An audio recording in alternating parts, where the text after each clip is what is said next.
Ladies and gentlemen, my name is Coffee Break, and welcome back to the finale of this series.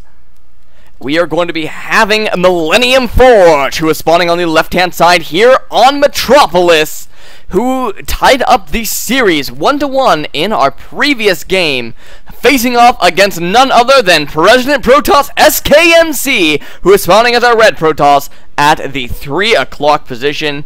That is right, for once I can get these times super easily. It's the 3 o'clock and the 9 o'clock, because somebody finally had pittance upon us viewers and put things in like a cross pattern rather than an X. So it's not like, you know, oh, somebody's spawning down at the 7:30 and 55 seconds position. No, it's the 3 o'clock and the 9 o'clock. Yes, I'm so excited about that. It's so easy to say. This is a best of 3 series. MC taking off the first game with a nice 13-minute or so timing attack with a couple of Colossus and a nice Gateway Army, beating out Forge, who had some sort of weird-ish bio early game timing.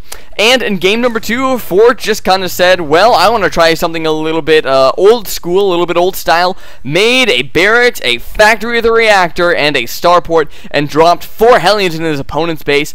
MC did have a couple of Phoenixes on the field, but they were not able to pick up the Hellions or kill the medevac. They weren't able to pick up the Hellions for long enough or kill the medevac fast enough, and eventually he lost 25 probes in the early game. And seeing the defenses of Forge on the other side of the map, just GG'd out without even really trying to engage. So that brings us up to game number 3, tied up 1-1 right now.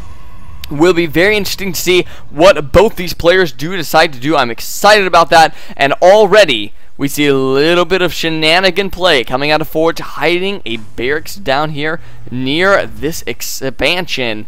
Probably just to psych MC out a little bit. He's going to run up here, see that there is absolutely nothing in the base, and I would assume MC would think, oh, it's just going to be a CC first. That would be my first reaction, I'm going to be honest. However, MC, a little bit on the map, that might have a better idea than I would. Now going to be dropping down this barracks with the reactor and a factory right next to it. Where is that probe? Well, he's currently picking away at SCVs in the base. If this probe just could come down here and see these 2 buildings, he would know exactly what's going on. But no, not going to do that. MC still looking around for the buildings, the fabled buildings that must be around somewhere. You can see also scouting around for a proxy. Does not know where that is either. I wouldn't be surprised to see an extra barracks drop down fairly shortly if he cannot find these buildings soon. Oh, he is so close. Did he see those? Oh, he did not see these 2 buildings. See, there's the sight line. Oh my goodness, was like 2 matrix squares away from being able to see these 2 buildings. And now we're going to be switching off, getting that reactor onto the factory, and everything is going to proceed as normal. No starport this time around, though. Oh, wait, no, never mind. There's the starport. We're going to be dropping that down to get the medevac out. Probably going to be seeing the same sort of thing that we saw in game number 2 out of Forge. And now MC has got to be utterly confused. He is scouting around all over the place. He can't find the proxy. He can't find the command center. He can't find even the barracks. Might have scouted the starport now. Nope, hasn't seen the starport either. So MC really has no idea up until that very moment what's going on. He has now seen these 2 Hellions moving out across the map, who are probably going to be just kind of taking a little bit of map control, picking out probes here or there. And now MC knows exactly what's going on. He probably suspects the same sort of thing as last game, dropping down a couple of extra pylons next to his mineral line. You can see that he's creating a nice little wall there, which is going to help tremendously in any sort of defense against these Hellions, who are actually just going to be running straight towards the mineral line, getting 1-2 shots off. Not really the best shots, not really doing any damage. Getting 1 probe, might be able to get a 2nd probe, but no, just instead going for a big scout off, and not going to be able to do all that much damage this game. 3 workers killed in total. A couple of those were scouts, I believe. Now that medevac is just now finishing up, the Hellions are going to be loading up into that, or is he going to stick with just these 2 Hellions for this next push? Probably. Now MC does know that there is very little defense over on the other side of the map.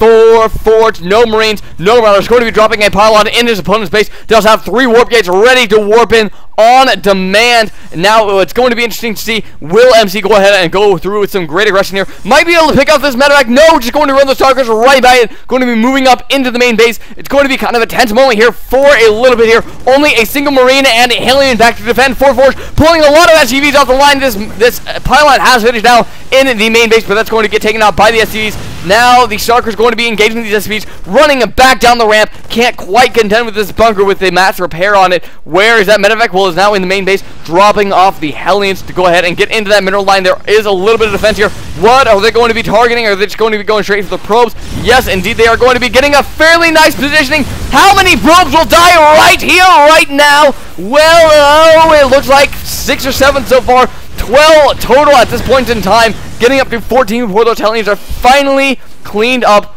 and that's going to be the end of all that aggression. They're spit all over the place. Give me just a moment here.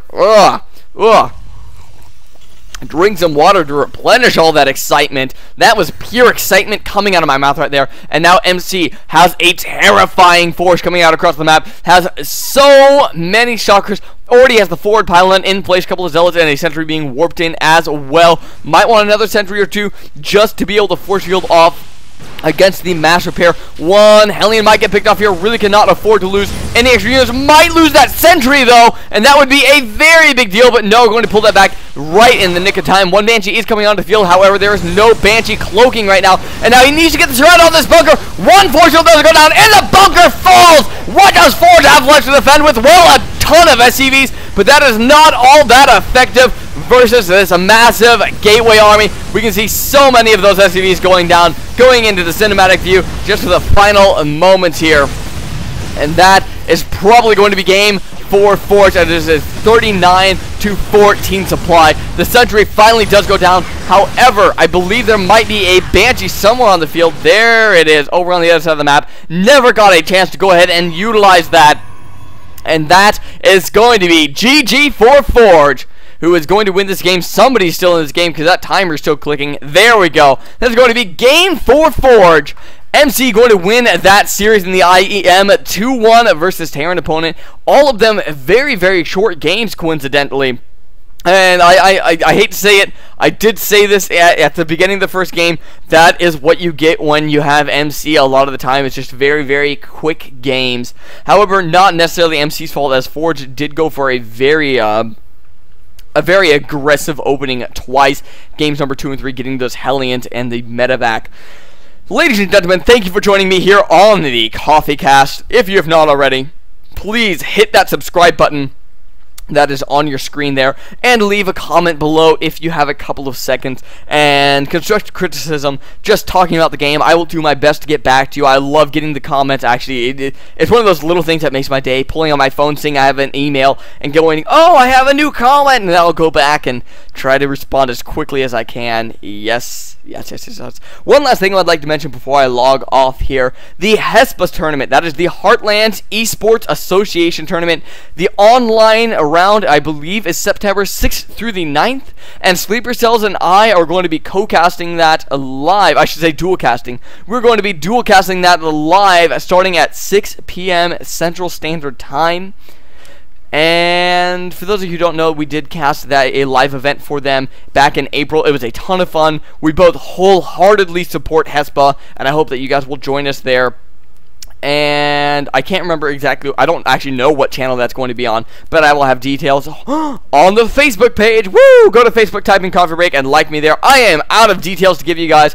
I will try to get that next T versus some other Protoss game up in sometime within the next week or so. MLG is this weekend, so who knows what's going to happen. Ladies and gentlemen, thank you for joining me here on the CoffeeCast, and until next time, this is Coffee Break, signing out.